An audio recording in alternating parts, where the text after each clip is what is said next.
Hello la famille, bienvenue sur Congo Kismion TV, Congo Kismion TV. Bienvenue à la chaîne Amino Makam, chaîne Impact P de Danger.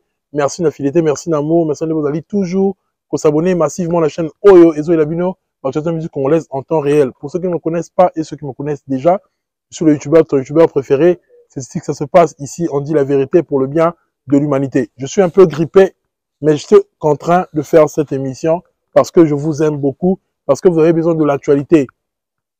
Et vous avez besoin de belles analyses venant de moi, votre youtubeur préféré. Tu vas la choiter. À ta santé de déranger, il faut tout yakaka. Tout ça, moussala, parce que il y a un de lingara et la passion abisso pour la vérité. On va parler de Fally Ipupa. Fally Ipupa, oh, succès na ye, il a convoité. Bah, ça m'a envoyé Simba te, bah, obligé, il faut pas coller Fally Ipupa pour m'a Simba. On a vu la sortie médiatique. Après la sortie médiatique de Ferregola, Ferregola vient d'envoyer Tracy Eleza pour piquer Fally Ipupa, pour dire des choses insensées. Oh, il faut tout analyser parce que il a dit des choses.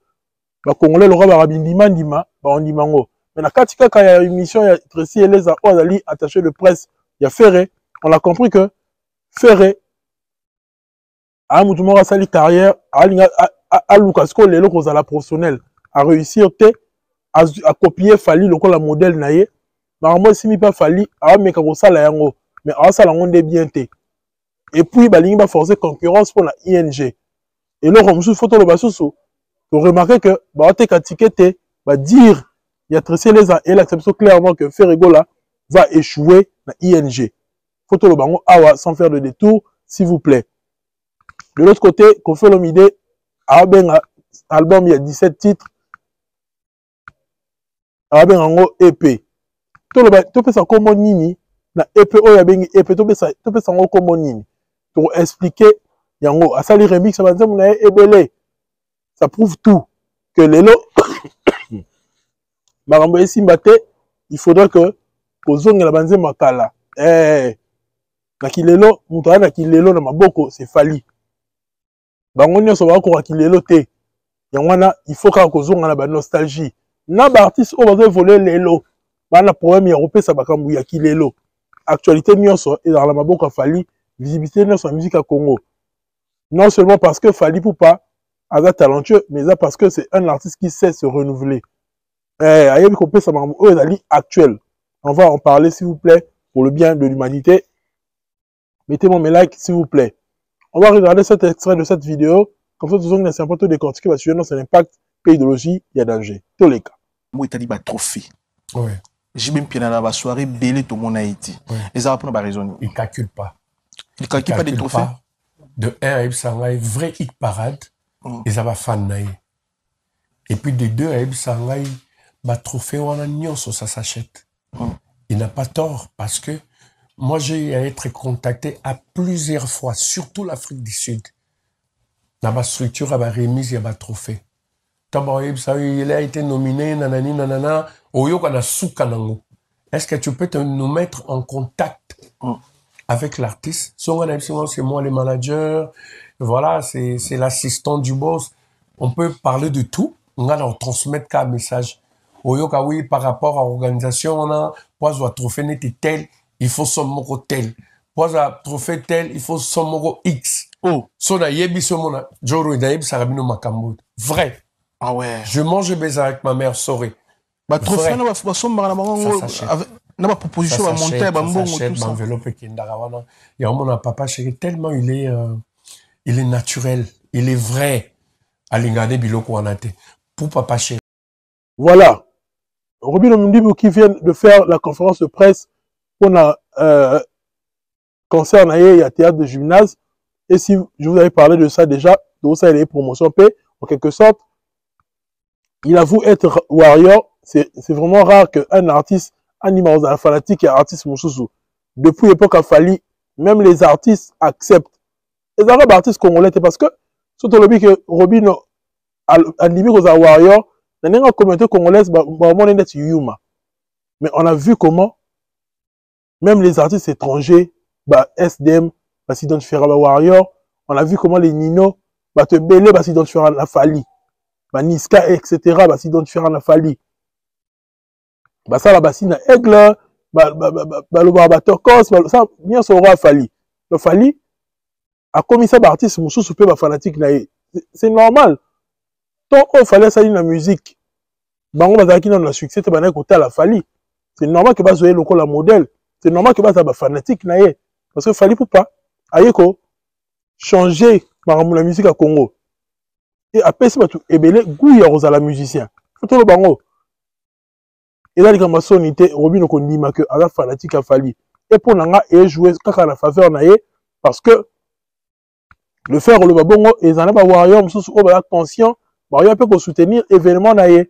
Et là, quand l'avantage naïe, force à lui pour son événement. Roger Ngandouki est actuellement en Europe pour les clauses, parler de JB Piana, pour habiter va concerner la poteau.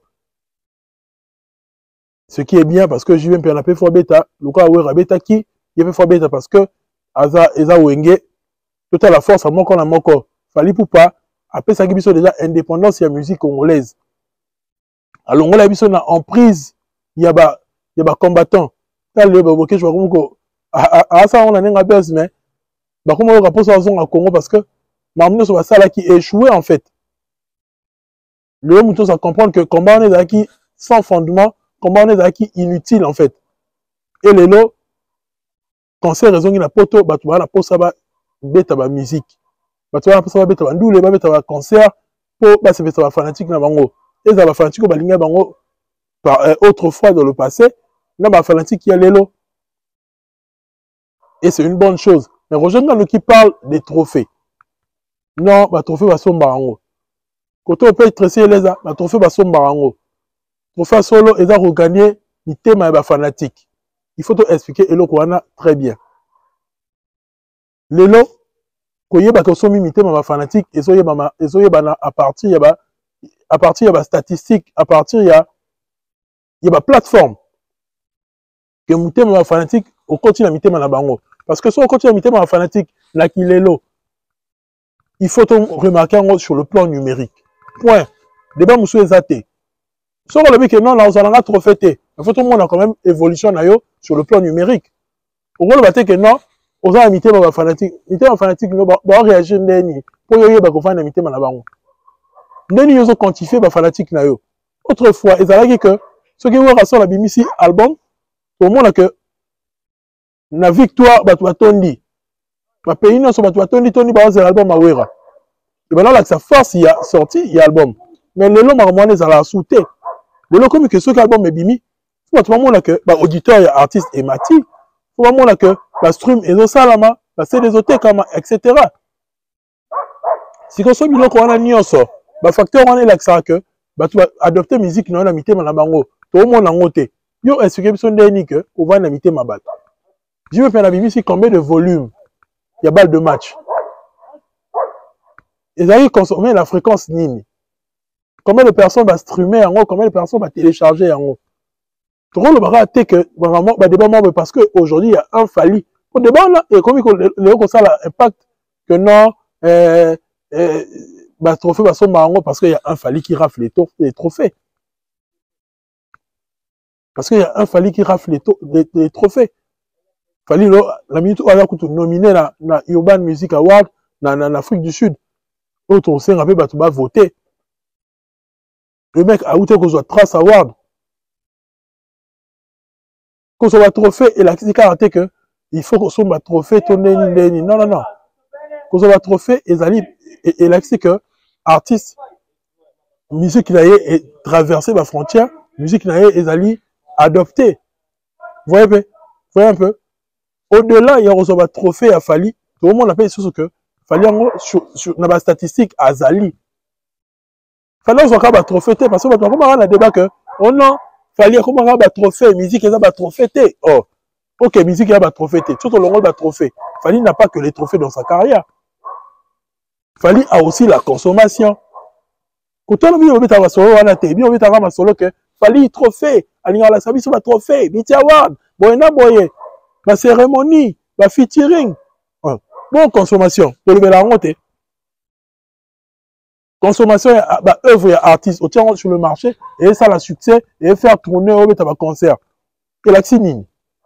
bato basepeli nango elasi okotia mitema bato parce que tomona clairement na trilogie tomona ndenge que événement ya U Arena et booster ba événement ya ba OVO ya ba ING c'est les mêmes fanatiques mosusu bautaki ba pays étranger bauta bisika bipai na bipai bazelaki ti basilisa trilogie pona fali elakisi nini ke ovandi na mitema bato ti muto andima kofuta hôtel na ye andima ko reporter parfois billet na ye mais a réserver billet moko boyeke na ozonga ti na telle date a planifier séjour na ye pona yo atie mbongo moko boye quelconque que non nga na kovanda 3 semaines na Europe pona fali ou bien na se déplacer tant de fois pona fali et parce que aux yeux mutema na ye parce que aza convaincu na musique na yo bon expliquer biso neti nini à part makambo na oloba donc fali azaka trophée te po babiloko wana bapiko wana bango balansa yango pa fali au seul mutu azwaka batrophée eza fali boyebisa biso neti nani bakolanse bapiko wana balansa yango kaka pa fali po ye nde mutu azwaka batrophée mais biso mpe tolingi toyebisa bino ke fali azaka na batrophée te au-delà batrophée fali a aussi une musique qui traverse les frontières. Donc, nous avons que trophée à solo de mitema bafan, oui, fallait gagner mitema bafan, oh, bino boganate, nombre de mitema, oh, fallait gagner. Et là même nombre de mitema OJB à gagner. Et là, comment on peut savoir nos discours wana parce que vous avez fait néant. Vérité en wana. Vous avez fait néant tellement que, vous commencez qu'on a discours, moi, vous tellement les logo, pas trophée en musique, oh non, on ne me dit pas de vous avez la chanson montée à succès, vous avez un tube monté traverser ma frontière. Bicha wa de yeba renomino ndeni. Hier, on a critiqué, bah yo, bicha wa on a lukuta, mais ils n'ont pas à nominé. Et comme le cas solo. Donc quand c'est fali, bah tu as bien solo comment lukuta, musique ezaka wana te. Mais so mutu musu aye ko zoyango, ou bien aye ko za pe nominé kuna, bah comme ça on loka bien. Ndenge moko pe na ba Afrima. Fabeka songa zoka Afrima awa. Azola la soupongité. Fabeka ça organiser lango ba soirée, ba réunion, ba émission, ba concert. Ami mon meilleur artiste africain pour appeler en Afrima. Et comme maman loka solo. Mais trophée au bâton sur le keza et loka lokuta. Vraiment il a fallu cela fallu et mara mabe. Et ce comme bâton est comme bien. Tango fali ataki U Arena batu musu baloba nini oh non eza salo mutu aya nango ezalaki Koffi Olomide mutu azala jamais na discours que oh non sale ezalaka ya mundele mais ntango Werason ake na ING oyo fer azolinga abeta ekomi ke non sale eza nango ya mundele donc côté so makambo etala fali raisonnement na bango ezalaka juste te eperdaka logique nango soki comme mutu mususu non logique ezongi bon est-ce qu'on est en passant la lingala pesa mes condoléances na DJ Cherise na bosa na kango DJ Cherise mes condoléances à Koufera qui papa naé force à toi DJ Cherise on est ensemble vous voyez un peu quand il s'agit de Fali c'est ça en fait et comme il dit non té trophée boyena boye boyena boye et soki comme batu mususu non et comme rama bien et comme rama solo il a réussi à Fali. Il est qui maïele. Et yango esa bongo. On a le bar toujours que époque aboyena ezalate. Époque aboyena ezalate. Tu vois l'artiste membre oyo a génie ailleurs a dominer hégémonie. Il y a succès à Fali, hégémonie, il y a carrière à Fali et traumatisé batou. Et ils occupé ça batou babi lobela. Heureusement l'artiste a compris les tensions. Aza calme dans son coin, a René na Kovo nae. Fallait René Mikolo na Kovo nae. On a vu Petit Fali, lui aussi à son tour, à Kati Kovo. Tellement que Kovo est ici maïele, succès à Kovo est une actualité. Comment Kodembe la Fali? Non, bah est-ce qu'on a sujet que ote, Moutalibosa yaki na Kovo, ils a rebo. Ah. Boto rebo yaki na Kovo, bah toi Kati Kovo pour nae. Et ça a un impact. Pour le bel kango. Quand il y a eu Fali, vous qui nous bien, moi, ils ont le bilango. Rebo aza na aura. Na benga ye kutu Fally aba la basi. Mais Rebo a na aura ya Fally te. A la force ya Fally te. Fally, c'est quelqu'un qui a de l'aura. Bato bandi kolanda s'il y a Fally lelo te. To décortiquer yango déjà. Aza rare artiste oyo que a imposé marambo ebele na game. Nambala moko. Il a imposé beaucoup de choses. A imposé respect, a imposé style vestimentaire, a imposé musique à bien, a imposé musique urbaine. Oh lelo mutunyo sa komo yoka gu nango, a imposé marambo ebele na musique na biso que tant ozala te vérité robima. Mais lelo lokaza vivant, biso tolo ba vérité oh parce que on est des avertis. Ba tout ba averti te, baza na mal baza ka wana baza ba détracteurs en fait. Ba lo ba bilobe là. Yangwana ngala lingala lo ba na redi amisi. Quand il donne des conseils genre Fally ou Ferré, ba tout le monde ba conseil te ba kumisa ba kaka et tia ba la libulu. En parlant de Fally, les loba warrior faut ka ba kumisa Fally. Faut ka ba sa ma Fally zo loba. Pourquoi? Parce que ma détracteur bah ça a déjà rôle wana. Il y a contredire Fally. Donc ma détracteur bah ça a déjà rôle wana il contredire Fally. Donc ce qu'il Fally alors en a il y a retiré comme bah conseil. En retirant on peut ba détracteur pas ba fanatique na été. Bah tout oh faut pas conseiller à Fally. Ça va ka ba détracteur. Eh parce que ma détracteur bah ça Fally en défi. Oh t'es arrivé à autotune. Pour ma moni na matanga ya pas écosse. Alors il m'a sans autotune à ningisi mukil. Bon on va confirmer que la autotune té à la voix somme. À la voix mora bien. Eh vérité wana. Tolongo wana ba debande so basala o ndaku o boye na boye Fally Ipupa aya asilisa ba débat wana. Le bango nde mutu ba ya kala ba conseil wala que aux artistes vous en ndaku ya niveau na yo. Fally en répondre bango. Ba warrior ba fanatique, il faut pas soutenir idéologie artiste na bango. Baza wana te pour appeler artiste ba conseil ba la kisaye sogini non. Fally ba ça la lelo, yem t'a proposé biso yango. Mutu moko tellement na Fally que ça la featuring. Mutu moko tellement na Fally que yakana ba clip pas bien. C'est ce qu'il a proposé. Na lobité que ba warrior pe ba rolo baté que non ah Fally clip pour aller qui bien Tony non par contre le bango pe mais en majorité faut pas soutenir vision na parce que mutu aye nango eza yé moko mutu te aye après ça vision yé moko ya la vision donc ce que adhérer la vision na faut tika ça la suite à vision na Fally a toute une équipe Fally a ça la maramute kaka na mutu na Fally pose des questions ala maninga azala ba agent ala ba tout ebele oyo que après ça ba conseil à solo ba professionnel de la musique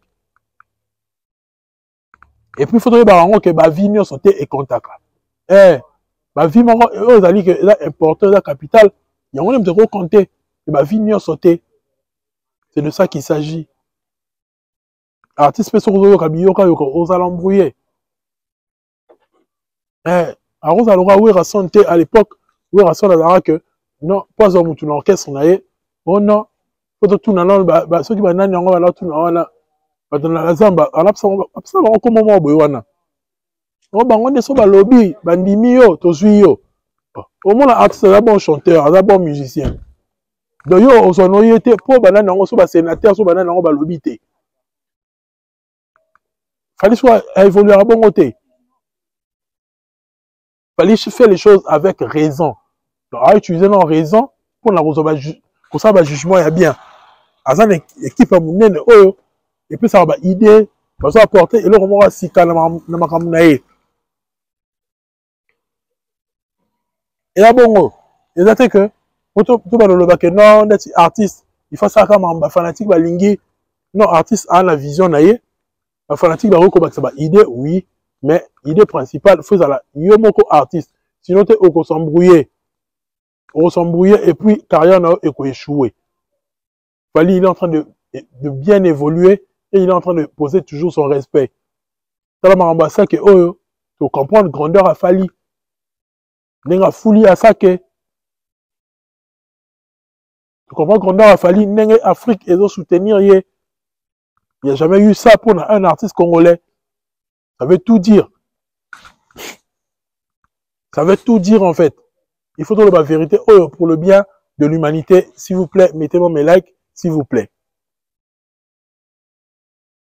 Faire rigolo là, après avoir commencé l'émission, tout le monde est stressé les à qui veut faire la suite. Déjà, il faut commencer à dire que Falina Ferre a changé de discours, Lelo. Pourquoi Ferre a changé de discours vis-à-vis Yahweh Rasson? Na vis-à-vis Maramno Saloba Mabé dans le passé. Comme il dit, non, Moutinho ça va imparfait. Tressé de la côté la patronne, oh, Moutinho ça va imparfait. Maramno Salobaka, Lelo a réalisé que c'est un côté, boina. Et tout la vérité. Ça veut dire que tu n'es pas constant. Et qu'est-ce qui a fait changer Ferry? Parce qu'à Moni, que Fali a réussi sans bêtise Zouanagnosa. Ferry a acquis exactement la format de musique congolaise. Il y a le passé. Impolitesse, arrogance. Bilo kono se ba méfait dans sa société. Qui nous s'ignore sur la musique congolaise. On détruit yango. Moutayaki nango et la Ferry a continué à faire suite nango. Mais Fali Poupa avait compris que le monde extérieur et c'est un marbre belé. Même pour se poser, se confirmer sur le plan national, et c'est que on respecte qui avant eux. Si Fali Poupa a fait l'Olympia Zénith, etc., comme les vieux, c'était une façon aussi de les respecter. Et c'est aussi une façon que Batouba adhérer à la vision. Sorayaki à l'encontre de Maman Basali. Et Ngabi Maraki, oh bon, qui m'a Basali ou à la Ponanine. Pour la place na bango nano, à dominer bango, à l'éka bango, il fallait qu'on banane na babino ko bango basalaki. A beti bechango pas asuki si na maramu o bango basalaki te. Ayena ba Polo, ba Rialto, ayena ba Centre Bell, ayena ba Arena, ayena ba ING, ayena ba Ovo, bango basalaki te. C'est comme ça. Il y en a même héritier, par exemple, qui a m'a basal, oh, bah, vieux, bah, bêta kala, ah, kima.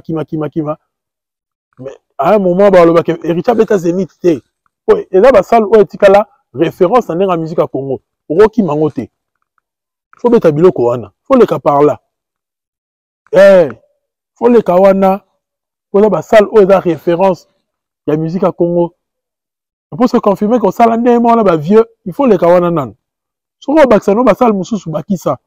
Il faut nous passer par là. Donc, faire rigoler les lots, Fali, c'est son modèle. À mon il fallait réussir sans impolitesse. À mon il fallait garder le discours courtois. À mon il fallait aller à l'émission, à rater la but à polémique, à garder la personnalité, à faire moi respect mon robot. À comprendre le qu'on a ça. Donc, dans le miroir, il y a fait ton ami Talara. Ami mon Fali, en fait. Azalora Fali, a reflété image à Fali. D'où il faut changer comportement. On doit féliciter Fali à faire changer bandit, voyou la musique à Congo. Après, c'est un mode de vie à Sika. Après, c'est un mode de vie à Sika. Faut tout le bango. Au Fala Sali, après, c'est un mode de vie à Sika. Et allez la Sika. Et allez dans la musique à Congo. Artistement, aïe, a changé bien la façon de penser, a changé le rythme de la musique, a changé le style à Sika. Est-ce que ça là? A changé le style à Sika. Que non, vous mettez l'album urbain sans ma banga, vous mettez le rapport sans lango. Ça veut dire qu'il domine vraiment. À la place, roi à solo. On a mis bien un king, il a ma sécurité, il a la vérité. Il est vraiment le king. Il s'est imposé pour de vrai la musique à Congo. À tier musique, à tier bar tellement haute que Moutouna sont allés ça loco laïe. Tout le monde veut ressembler à Fali. En commençant par Ferré, on aura le premier complexé à Fali. C'est de ça qu'il s'agit. Quand ils sont en train de parler de oh non,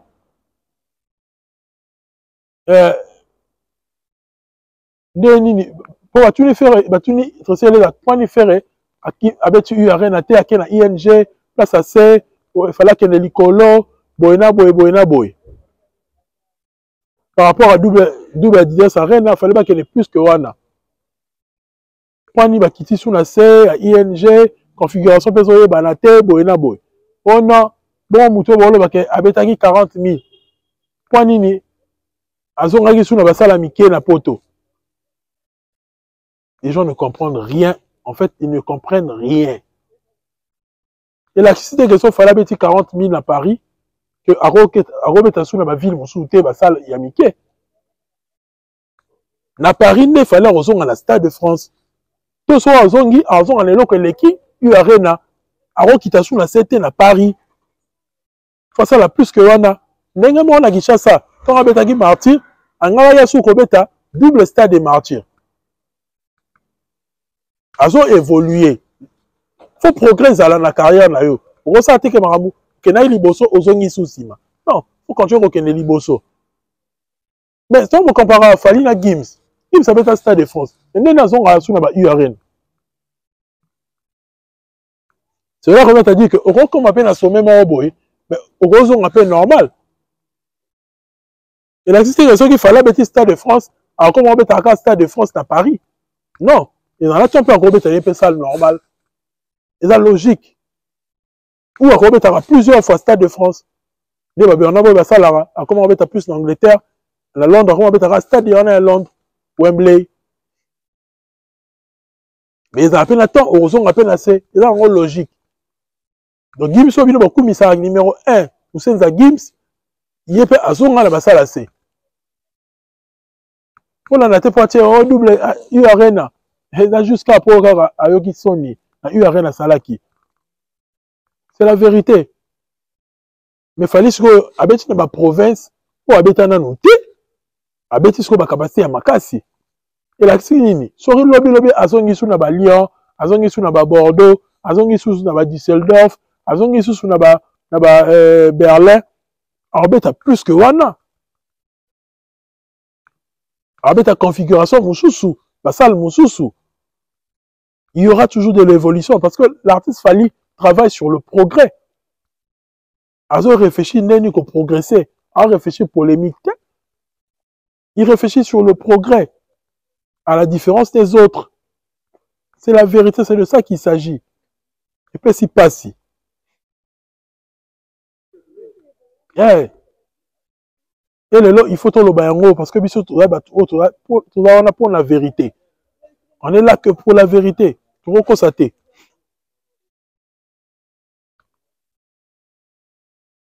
Et c'est aussi les qui dit que non, bah, Golabo sont ma ticket. Pour ça, là, que tout est en haut dada, on sent par sa voix, par sa manière de parler, que, mais ça, la machine a URN, il risquait de se répéter. Mais ça, la URN, il faut se répéter. On voit comment, bah, Golabo a la activité. Donc, on a fait encore ça, bah, tout, que, bah, Golabo, tous les cabarons est belé. On confirme qu'il a le Kouta. C'était le même discours, exactement le même discours, on a tenir à URN. Boso ma ticket et zananu. Mais quand ça biso que ote ategi de 20 000 tickets. Boso ategi 20 000 tickets. Point nini. URN IN jamais ton odada no quitter. Ategi plus de 20 000 dans 24 heures. Goneni avait ton odada te. Donc zongi la vérité là que la URN ategi 4 000. Ce 2500. 2500. Faire à la fanatique et belete. Ils ont des détracteurs, ils ont falité, ça va être assez manaillé. Mais quand il s'agit de production, on est là qu'on propose. Dans le moment où on a tracé les à ce cas, on a Denis Bafé Fally pour faire meilleur live et pour faire un live à solo. Vous confondez les choses. Hein? Ma norme, ma dimension, il fallait ça live, un concert.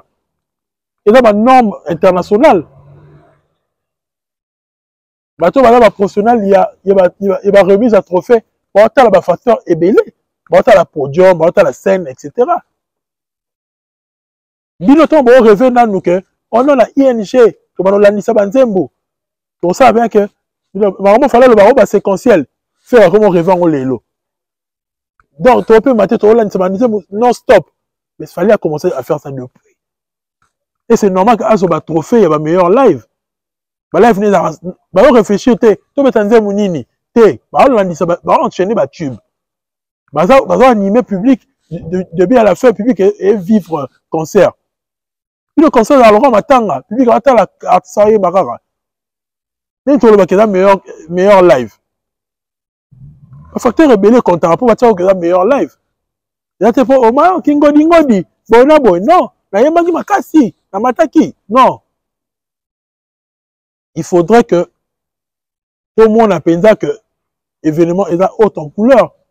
Fallait que synchroniser la virtualité, la réalité. Na concert ben quand ça na sima fali ba lumière et jouer rôle nango beaucoup maintenant na niveau en té beaucoup maintenant na niveau en té ce qu'on dit mon niveau pachabino catégorie on a fallu en termes de concert autant au moins c'est les attaques concert on faire bêta the show must go on concert on hotel les kango bossa mamna ninga ki congolais on so bimili bana Congo et c'est le côté mamna sur la boloba. Nanenga ki congolais bo mona makamsu danger mais nanenga ba norme ya monde les concerts faut zala c'est ce que fallait faire so tali concert ba Bernard Boy tali concert ba Wizkid na fallait au moins que ebeta la catégorie moko donc yo tali ba concert ba faire et le reste parlons nous na c'est beauté ya concert ezate to ko comparer biloko wana te ko sa biso te ko na ING concert na biso to chango na YouTube concert ING fallait et c'est na YouTube. Concert il y a Wembley, il y a Bernard Boy. Est-ce que ça a YouTube? Mais le contenu, il faut que tu aies bien on a pas beaucoup de bon à YouTube.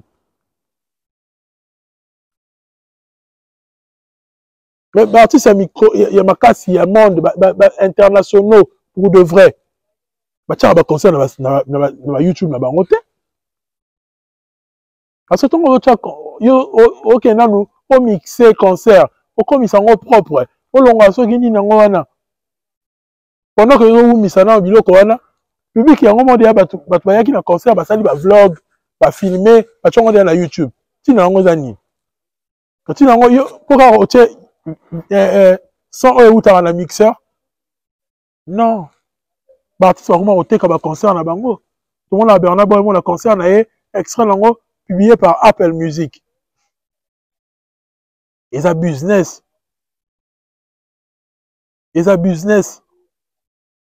On a ce temps de rêver quand tout ça na YouTube. Streaming. Boyna boye. Faire un go là, à Robunda, à comprendre, à la professionnel. Mais à combien on t'est. Parce que toi, tout nitresser les a. Mais nini, contrat, on a affaire à l'obaki à Maramba Dynastie. Oh non, Berer et Salamaka, Boyna boye, Boyna boye. Artiste a compris qu'à côté, à comme comprendre, ça veut dire que à s'efforcer de là comme un professionnel. Et pour encore un professionnel, il faudra regarder, jeter un coup d'œil sur ce qu'il fallait faire. Comment fallait se comporter, comment fallait faire ses concerts. Ah oui, vous avouer que vous avez acquis, locaux, vous avez acquis, professionnalité, vous avez effort, les lots. Beaucoup de malais, professionnel. Et fallait, ils ont acquis un temps. Bino pese que ils ont bien temps. Poti katon na temps. Poti katon na temps. Ouais. Poti katon na temps. Et c'est un travail. Et c'est un professionnel, il y a solo. Le frère Ego là, pendant toutes ces années, il n'avait pas compris le contrat. Il n'avait pas compris beaucoup de choses. Pendant qu'il fallait déjà compris les choses très tôt. Bien à droit chemin, il fallait gagner des gros cachets. Et là, il ma vision. Moi, classe P, ça, il est important. Il fallait la diplômer, hein. Faire la diplômée. Donc, tout le monde de réfléchir et qu'on a morté. faire la limiter la polémique, faire la réflexion. Il y a on a toujours que fallait que dans le domaine nyonso, on a un génie. Pour Dieu on a mutué ça là. Mutué ça là. Ah oui, yakana maramasika. Mutué ça là. Faire la limiter. Faire yaka yena mu pepe ma boye à la lisusu. Parce que avant les locaux sont proposés t'as eu battu la tianine. Donc Fally il est là. Là ba chanter landaraye na yé mo créer na yé mo vi na yé ba toalinga ngo makasi. Ayebi comme ça là.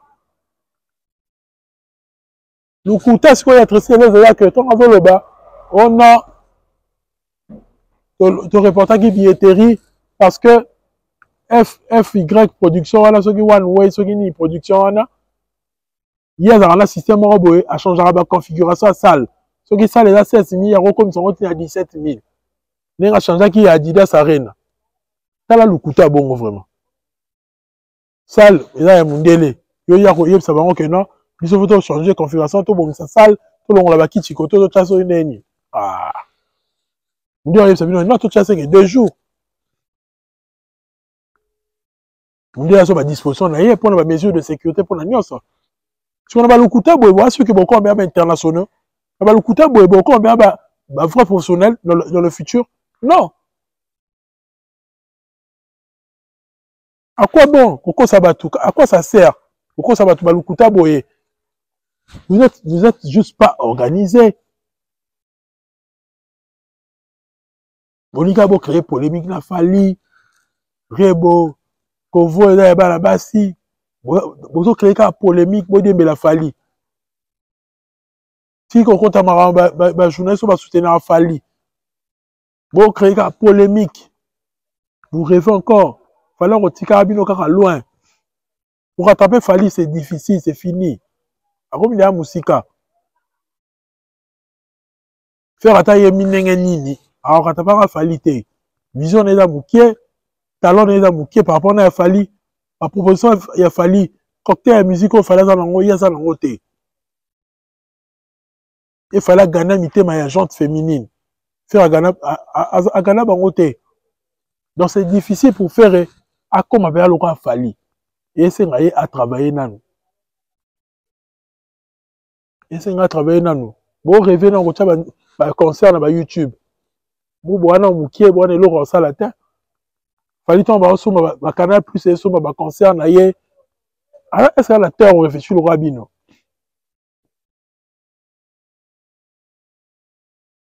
Et alors, au concert na YouTube, banze mouno ba otala la bango ngote. Banze mouno beta ba flété. Différence na ngoya ni. Tina lango zani. Importance na ngoya ni. Qu'on se le dise. Vérité en wana.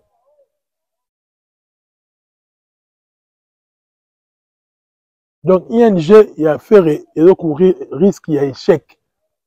Et qu'on échouer. Pourquoi? Parce que communication, la ngos allons bien te faire à proposer une morte mais bango, si na ING, et puis, bah, fanatique a fait, bah, distrait, et bah, moukier, bah, partout te.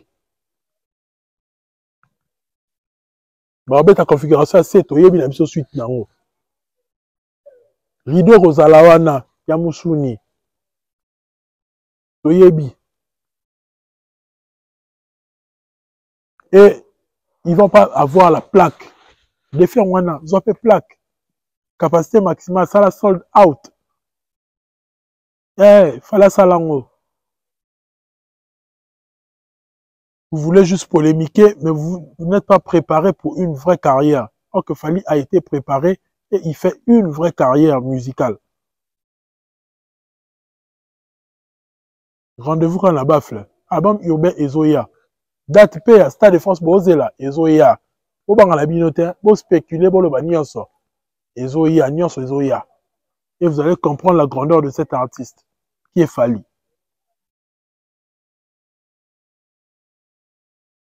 Vous allez comprendre. L'artiste congolais va embrouillé. Koto peut faire l'omidé. Donc, aza embrouillé na niveau moko boye, ayebite epeza nini. Epeza o ambassade bimisaki. 4 à 6 titres, et là EP. Plus de 6 titres, et là sous EPT. EP zali, et là mini album. Et gros les 7 titres, et gros les 6 titres, il faut souka la 6. Et là de 4 à 6. Qu'on fait une sali 17 chansons, au remixé, banzemou, pour banzema kalamute salayo, banzema lelo, et là soutien na te. Oui, on assume aussi la nayo, oui, mais oui, ça veut dire que ça épais. Ben on ta mixtape. Donc on va terme te bozo le bara bilobe là. Ben on mixtape. Je fais une mixtape où je remix toutes mes chansons. Donc ben on épais. Et puis tout retourne ici matin le basso ni oh a fouti mon pas ba DJ ba beta ngote. Puis bozo ara ba ta victimisation. Ta victimisation bien là ça va faire. Mais fort bon ça la tête. Vous avez la victimisation. Vous avez bien ça la souté. Fali lelo à la seule avec ma chanson actuelle. Tout le boy auto le mabe.